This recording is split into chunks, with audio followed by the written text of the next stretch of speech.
नागपुर के Chandak critical care hospital में 27 वर्षीय युवक की जान बची। सर्पदंश से पैर खराब, 16 लीटर पस निकाला गया। 8 सर्जरी के बाद मिली नई जिंदगी। नागपुर छिंदवाड़ा मध्य प्रदेश निवासी 27 वर्षीय युवक अंकुर भटेरिया को 17 जुलाई को सांप ने डस लिया था।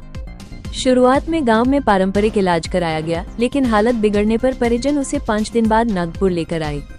नागपुर आने के बाद एक निजी अस्पताल में उसका इलाज 45 दिनों तक चला। इस दौरान 8 बार सर्जरी और 16 बार ड्रेसिंग की गई। सर्पदंश के कारण उसके पैर से लगभग 16 लीटर पस बाहर निकाला गया। डॉक्टरों के अनुसार यदि आधुनिक उपचार और जटिल सर्जरी न होती तो अंकुर की जान बचाना मुश्किल था। पैर काला पड़ चुका था, हालत नाजुक। परिजन जब अंकुर को Chandak critical care hospital central Avenue लेकर पहुंचे, तब उसका एक पैर पूरी तरह काला पड़ चुका था और वो बेहोशी की हालत में था। अस्पताल के निदेशक डॉक्टर राजेंद्र चांडक ने इसे चुनौतीपूर्ण केस मानते हुए विशेष टीम के साथ उपचार शुरू किया। आधुनिक तकनीक और टीमवर्क से सफलता। डॉक्टरों ने वीएस बड़ी वैक्यूम असिस्टेड क्लोजर तकनीक से पैर से पस निकाला। लगातार निगरानी, एंटीबायोटिक्स और स्किन ग्राफ्टिंग के जरिए उसका पैर ठीक किया गया। इलाज के दौरान उसे लगभग 19,320 इंजेक्शन लगाए गए। 8 सर्जरी और 16 बार ड्रेसिंग। लगातार प्रयासों के बाद अंकुर की स्थिति में सुधार हुआ और अब वो अपने पैरों पर खड़ा हो गया है। शुक्रवार को उसे अस्पताल से डिस्चार्ज कर दिया गया। जाते समय अंकुर ने डॉक्टरों और पूरी मेडिकल टीम का आभार जताया। चिकित्सा टीम का योगदान। इस उपचार में निम्न डॉक्टरों का विशेष योगदान रहा: doctor Kiran Patel, doctor Tarun Deshmukh, doctor Vinod Bodkar, doctor Rajesh Bhide, doctor Sanjay Mankar, doctor Kailash Mankar, doctor Gaurav Bansod, doctor Omkar Prabhutwar, doctor Raju Hiwrale, doctor Ganesh, doctor Gaurav Bandhare. राउंड पुष्पिन अस्पताल का विवरण: central avenue critical care hospital और आईसीसीयू महालक्ष्मी कॉम्प्लेक्स, दारोडकर चौक, सेंट्रल एवेन्यू रोड, नागपुर।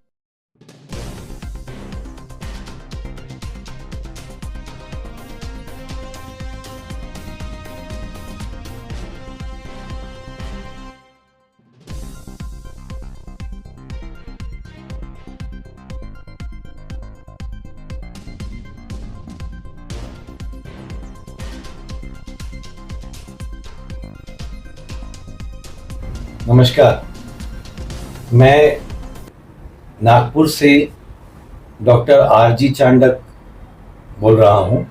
जी नमस्ते, मैं doctor Kiran, intensivist, Chandak critical care hospital. जी चाणक सर, आप मुझे बताइए, ये तो आपने अनेक तरह की सर्जरीज की हैं, अनेक तरह के सक्सेस रेट अब तक के चांडक हॉस्पिटल में आपने यानी कि अर्जित किए हैं, लेकिन इस बार का एक हाल ही में आपने जो एक ऑपरेशन किया था स्नेक बाइट का, वो बहुत ज़्यादा चर्चित हो रहा है कि 8 सर्जरी करके आपने उस प्राण को, उस व्यक्ति को आपने बचाया है।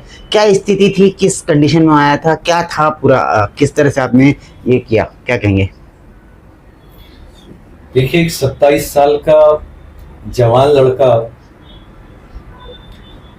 जिसको सांप ने काटा था, और एज यूजुअल स्टोरी जो चलती है कि 4-5 दिन वो झाड़ू फुकारा या गांव के जो लगाते हैं लेप वगैरह, उस टाइप का चला।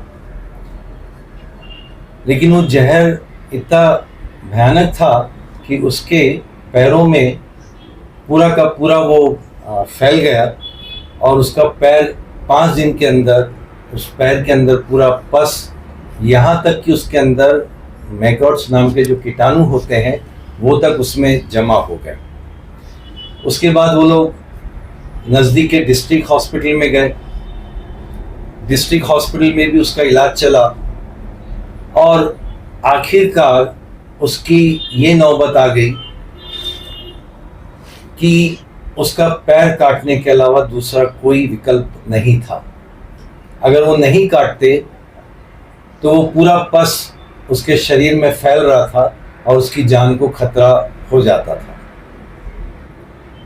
पेशेंट नागपुर में कुछ बड़े हॉस्पिटलों में गए, कुछ बड़े गवर्नमेंट हॉस्पिटलों में गए।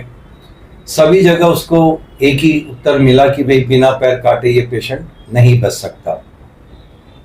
हमारे पास पेशेंट पहुंचा, हमने भी उनको टेबल पे लेने के पहले रिश्तेदारों को बता दिया था कि भाई पैर काटना ही पड़ेगा। रिश्तेदार इतना सब घूम के आने के बाद बेचारे क्या करते, मजबूरन उन्होंने हमें ओके किया।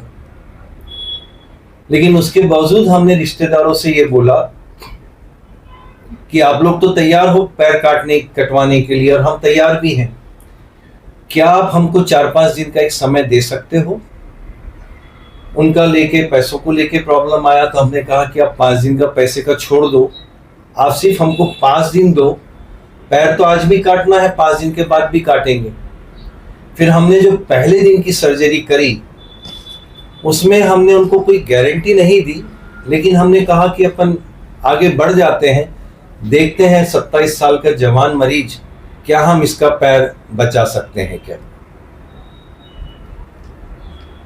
किस तरह की डिफिकल्टीज किरण मैम इस पूरे ऑपरेशन दरमियान आई है? सर के सुपरविजन में हुआ है लेकिन आपने ट्रीट किया है, तो क्या कहेंगे आप इसमें? डिफिकल्टीज ये थी कि पस का अमाउंट काफ़ी ज़्यादा था, यानी एक्सपेक्टेड जो हम कर रहे थे उससे कहीं ज़्यादा पस की मात्रा उसके शरीर में प्रेजेंट थी, तो उसको पूरा सेप्टिसीमिया हो गया था। और ऐसे कंडीशन में उसका हार्ट रेट, बीपी, ये सब चीज़ें भी हमको मॉनिटर करके उन चीज़ों पे भी ध्यान देना पड़ता है, तो उसमें हमें काफ़ी दिक्कत हुई। कंजर्वेटिव मैनेजमेंट जो पार्ट होता है वो हमको बहुत अच्छी तरह से निभाना पड़ा। साथ में वैक मशीन का सपोर्ट और जो मेडिकल मैनेजमेंट, इसके वजह से हम ये केस जीत पाए, क्योंकि इतना इन्फेक्शन लेवल बढ़ गया था कि उसको कंट्रोल करना जस्ट इम्पॉसिबल, और इन्फेक्शन कंट्रोल नहीं करते तो पेशेंट की जान भी जा सकती थी। तो ये सबसे बड़ी डिफिकल्टी थी कि हमको इस चक्कर में उसको जान नहीं गंवाना था, यानी पैर बचाने के चक्कर में जान नहीं गंवाना था। ये भी हमारे सामने बहुत बड़ा चैलेंज था कि दोनों चैलेंज हमको एक्सेप्ट करना था, पैर भी बचाना था और इस बीच में पेशेंट को भी कुछ नहीं होने देना था। जी सर, अब जब पेशेंट पूरी तरह यानी कि ठीक हो गया है, आपने उसको 45 दिन के ट्रीटमेंट के बाद में उसको डिस्चार्ज दिया और पेशेंट की जान बच गई, पेशेंट हंसी खुशी अपने कर गया, किस तरह का एक समाधान मन में अरिजीत वो क्या कहेंगे? देखिए, इस टाइप के चैलेंज जब आते हैं लाइफ में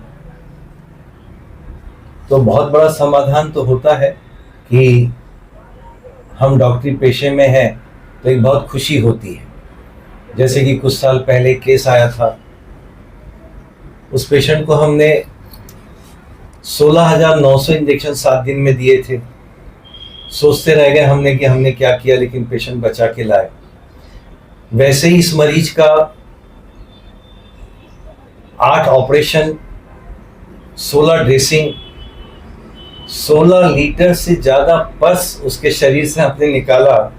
और जब हम पस निकल रहा था उस वैक्यूम मशीन से, जो पस को खींच रहे थे, तब हम भी सोच रहे थे कि भाई क्या करें, कैसा करें।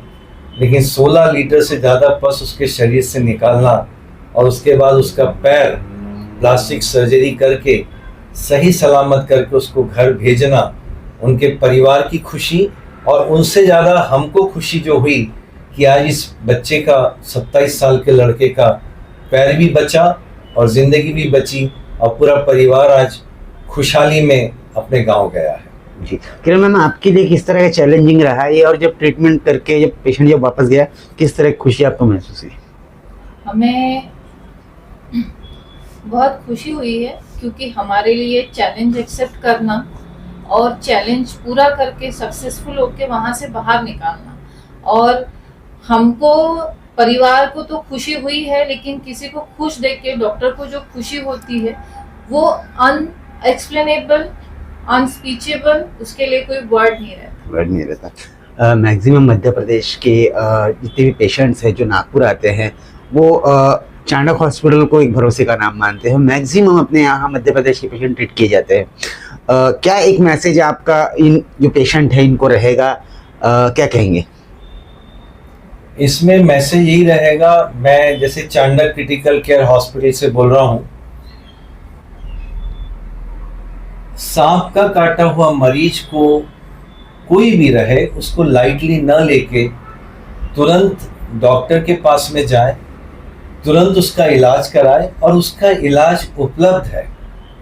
कुछ बीमारियां ऐसी होती है जिसका इलाज उपलब्ध नहीं है, लेकिन इसका जब इलाज उपलब्ध है तो हम वहीं अपने इधर पुराने जो कंसेप्ट चले हुए हैं कि झाड़ू फुकारा करो, झाड़ पत्तियां लगाओ पैरों में, ये कंसेप्ट आप करो, लेकिन डॉक्टर की सलाह तो लो, डॉक्टर के इंजेक्शंस तो लो, एलोपैथिक की दवाइयां तो लो। यहाँ तक पहुंचने की नौबत ही क्यों आना चाहिए? हमारा साइंस आज कहाँ के कहाँ पहुंच गया है, और आज भी हम इस टाइप के जब मरीज देखते हैं तो हम अपने आप में संकोच करते हैं कि भाई हम आज भी कहाँ हैं। जी। चैनल के माध्यम से आपको देश दुनिया के जो लोग देख रहे हैं उनको किसी भी तकलीफ के संदर्भ में आपसे संपर्क करना है या आपसे परामर्श लेना है, किस तरह आपसे संपर्क किया जा सकता है? संपर्क में मेरा व्हाट्सएप नंबर है, उसमें मुझसे संपर्क किया जा सकता है 9822722886। ये मेरा कांटेक्ट नंबर है। इस प्रकार की कहीं पे भी कोई मरीज को अगर किसी भी चीज़ की मदद की ज़रूरत हो तो ये व्हाट्सएप नंबर है, जिसमें मेरा या किरण मैडम से कोई भी फ्री ऑफ कॉस्ट आप सलाह ले सकते हैं। उसमें ऐसा कुछ नहीं कि कुछ पेमेंट की सलाह हो, लेकिन हाँ, सलाह अगर आपको लगता है कि लेना चाहिए तो आप लोग कभी भी हम लोगों से संपर्क बना सकते हैं। एड्रेस बता दीजिए। Chandak critical care hospital, central avenue, Darodkar चौक, गांधी बाग में यह हॉस्पिटल उपलब्ध है। जैसे किसी भी क्रिटिकल संबंध में किसी को अगर संपर्क करना है आपसे, तो किस तरह आपसे संपर्क किया जा सकता है? हमारा व्हाट्सएप नंबर है, हॉस्पिटल की वेबसाइट भी अवेलेबल है और उस पर भी हम अवेयरनेस के प्रोग्राम से करते हो। इमरजेंसी नंबर दिया हुआ है 9822522598। इस नंबर पे आप कभी भी कॉल करके किसी भी इमरजेंसी के बारे में आप सलाह मसलत कर सकते हैं। आपने हमें समय दिया, जानकारी दी, इसके लिए आपका बहुत बहुत धन्यवाद। Thank you.